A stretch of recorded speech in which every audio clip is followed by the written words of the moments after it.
கர்த்தருடைய நாமத்துக்கு ஸ்தோத்திரம் உண்டாவதாக. இயேசுவின் இரத்தத்துக்கு ஒரு ஜெயம் உண்டு, ஒரு விடுதலை உண்டு.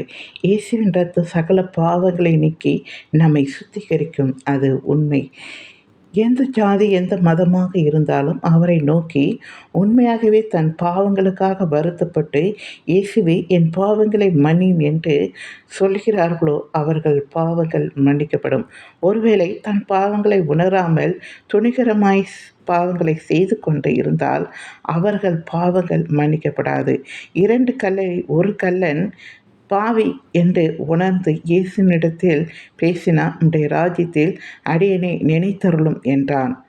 இயேசு சொன்னார், இன்றைக்கே என்னோடு கூட பரதேசிலே இருப்பாய் என்றார்.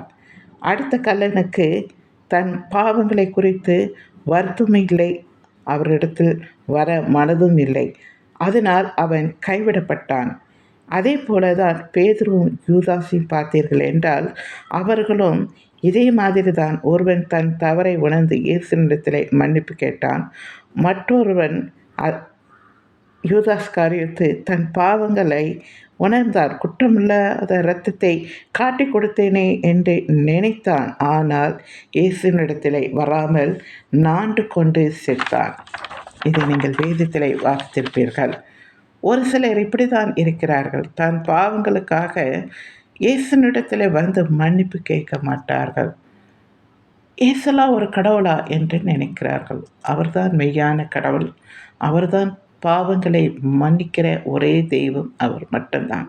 அவரிடத்தில் வாங்கள், உங்கள் பாவங்களை மன்னிப்பு கேட்டு தேவனை அவரை ஏற்றுக்கொள்ளுங்கள். ஏற்றுக்கொள்ளுகிற அனைவரும் பாக்கியமுள்ளவர்கள். நன்றி.